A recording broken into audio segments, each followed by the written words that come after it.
suis heureuse de vous accueillir aussi nombreux, avec Catherine Pilon, première adjointe, avec toute l'équipe municipale, à l'occasion de cette traditionnelle soirée de vœux pour la nouvelle année. La tradition, justement, voudrait, surtout à l'aube d'une année électorale importante, que je m'attarde une bonne demi-heure sur le bilan très critiquable du gouvernement, que je vous explique dans le quart d'heure suivant comment la municipalité de Montreuil se bat au quotidien pour corriger les effets de la crise économique et sociale.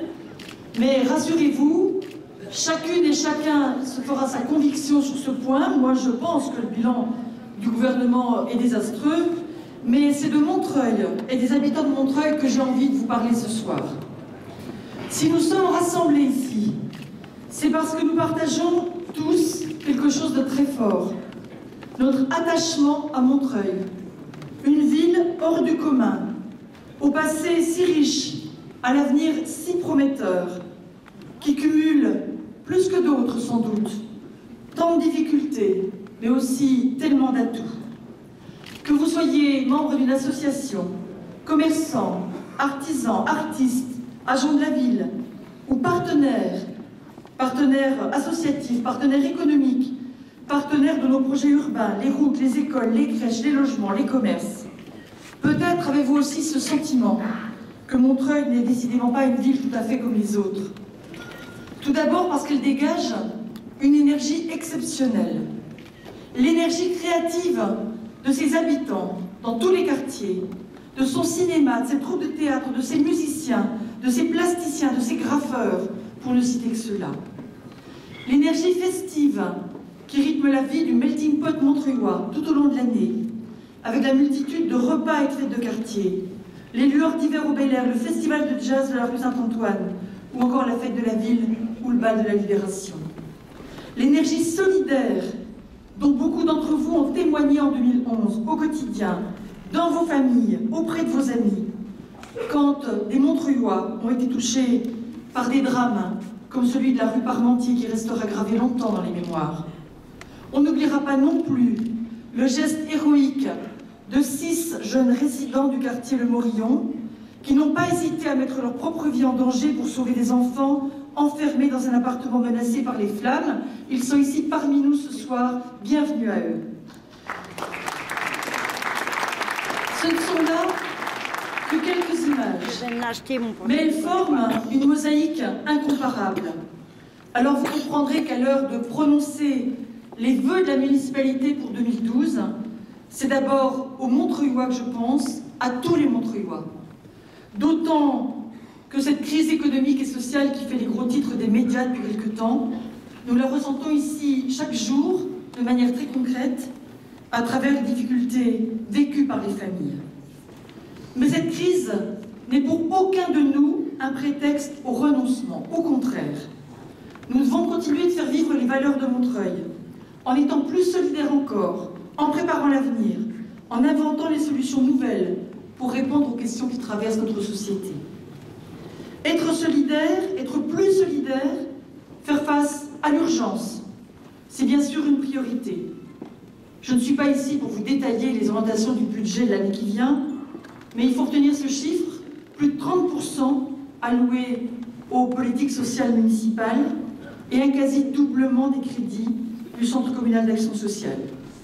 Nous menons une lutte acharnée contre les injustices et les discriminations de toutes sortes, avec un effort tout particulier en direction et avec les associations du secteur de la solidarité et auprès des anciens.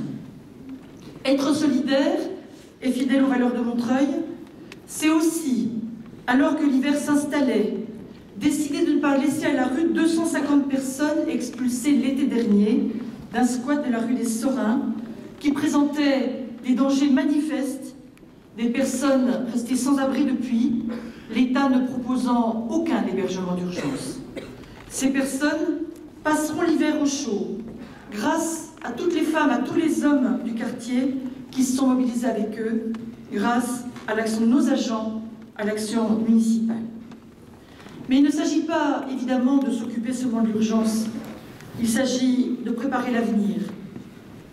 Nous redoublons d'efforts sur l'éducation, l'enfance, la jeunesse, la culture, rénover les écoles et en construire de nouvelles, là où elles manquent, ouvrir de nouvelles classes, rénover les gymnases, installer des équipements publics là où les habitants en ont besoin.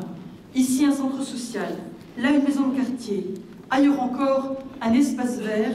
2 nouveaux espaces verts sont cette année en préparation dans le Bas-Montreuil. Et puis, comme dans le quartier des Grands Péchés, des crèches, des services dédiés à la petite enfance. Dans cette nouvelle crèche des Grands Péchés, grâce au partenariat avec le PLI, les parents du quartier sans emploi peuvent enfin engager une formation qualifiante.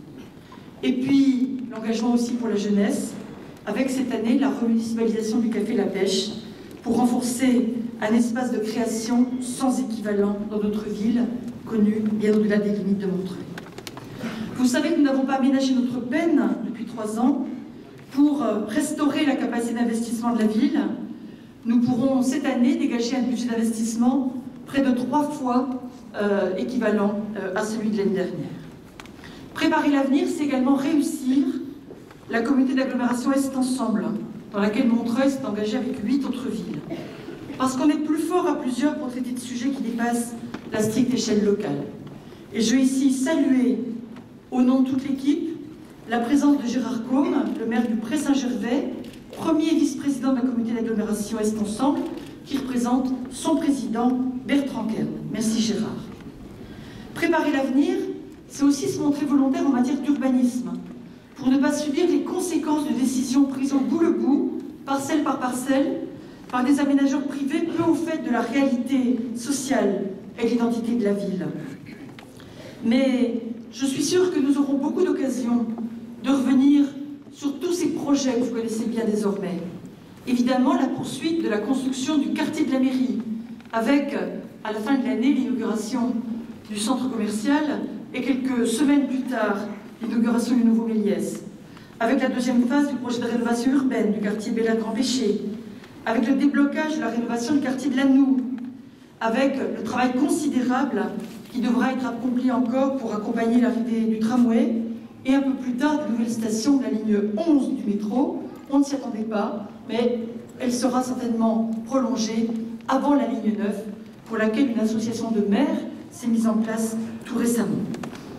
Montreuil est une ville qu'on dit volontiers pauvre et endettée, mais elle possède un trésor, sa situation géographique et son foncier disponible. Ce foncier est dans la majorité des cas privé. Notre responsabilité, c'est de faire en sorte que des dispositifs contraignants permettent de répondre à 2 exigences fondamentales, la mixité sociale, l'excellence environnementale. Nous sommes à Montreuil, et je le dis devant eux qui sont ici présents parmi nous aujourd'hui, plus exigeants qu'ailleurs avec les promoteurs. Nous le revendiquons, nous l'assumons, ça n'empêche pas les projets de sortir. Tous ne sont pas excellents, mais au fil du temps, on s'améliore aussi et on apprend à être plus exigeant et à se faire mieux comprendre. Allier l'exigence sociale et la responsabilité écologique pour permettre à tous les habitants, et notamment plus modestes, de vivre et de s'épanouir à Montreuil. C'est aussi dans cet esprit que nous allons construire la piscine écologique des Hauts-de-Montreuil. Parce que les habitants de Montreuil en ont besoin. Parce que vivre dans les quartiers dits sensibles n'interdit pas l'accès à des loisirs de qualité. Vous avez forcément lu ou entendu quelques bribes d'un des nombreux débats qui animent notre conseil municipal. On ne nous reproche pas de faire une piscine dans le Montreuil, puisque toutes les listes en avaient pris l'engagement. On nous reproche de faire une piscine écologique. Parce que pour certains, écologique rime avec pharaonique. Comme si l'écologie était un luxe réservé, on l'a entendu, à Vincennes ou Saint-Mandé. Tout n'est pas parfait. Nous devrons travailler dur encore sur de nombreux sujets. Je pense bien sûr à la question de la propreté de nos rues, à la question de la citoyenneté aussi, qui n'est pas réservée à ceux qui savent prendre la parole en public et qui sont rompus à la vie associative, syndicale ou politique. Sur cette question, comme sur beaucoup d'autres, nous restons attentifs à vos idées, à vos critiques. Ce dialogue quotidien est important pour nous, pour moi, pour toute l'équipe, pour l'ensemble de l'administration municipale. C'est en tout cas un encouragement à continuer ce qui a été entrepris au plus proche des Montreuillois, à questionner nos pratiques avec toujours le même objectif, servir au mieux les habitants et l'intérêt général. C'est tout cela, Montreuil. une ambition forte, de l'innovation, du partage, de lourdes contraintes aussi qui nous incitent à la modestie et au pragmatisme.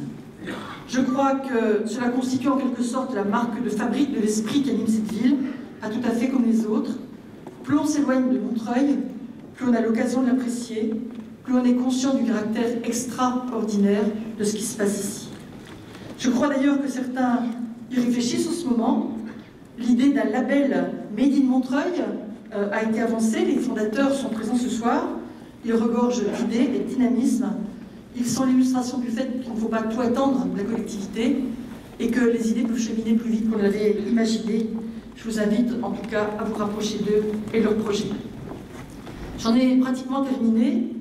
Je veux vous souhaiter une excellente année 2012, une année pour poursuivre le changement à Montreuil, pour l'engager en France, une année électorale bien entendue, dans laquelle les Montreuillois doivent avoir droit à un débat serein, respectueux des convictions de chacun, une année de la concorde retrouvée en Europe, je l'espère, cette Europe bien sûr imparfaite, mais qui nous a permis de vivre en paix avec nos voisins depuis plus de 60 ans, une année placée sous le signe de l'égalité entre les hommes dans le monde et du respect de leurs différences. Et ceux qui me connaissent bien savent que quand on parle des hommes, je n'oublie jamais la moitié du ciel que sont les femmes. Une année aussi pour nourrir des élans démocratiques et de liberté qui ont fait se lever les peuples en 2011. Je ne fais pas partie des pessimistes, c'est toujours celui d'embûche, le chemin vers la démocratie. Ça nous a pris à nous tellement de temps qu'on peut bien concéder à d'autres un petit peu de ce temps.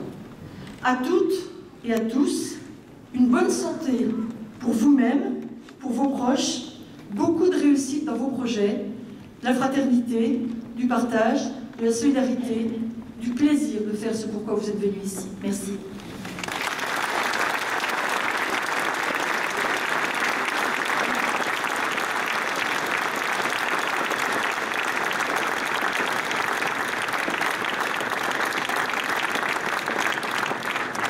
Il n'y aura pas d'autres discours.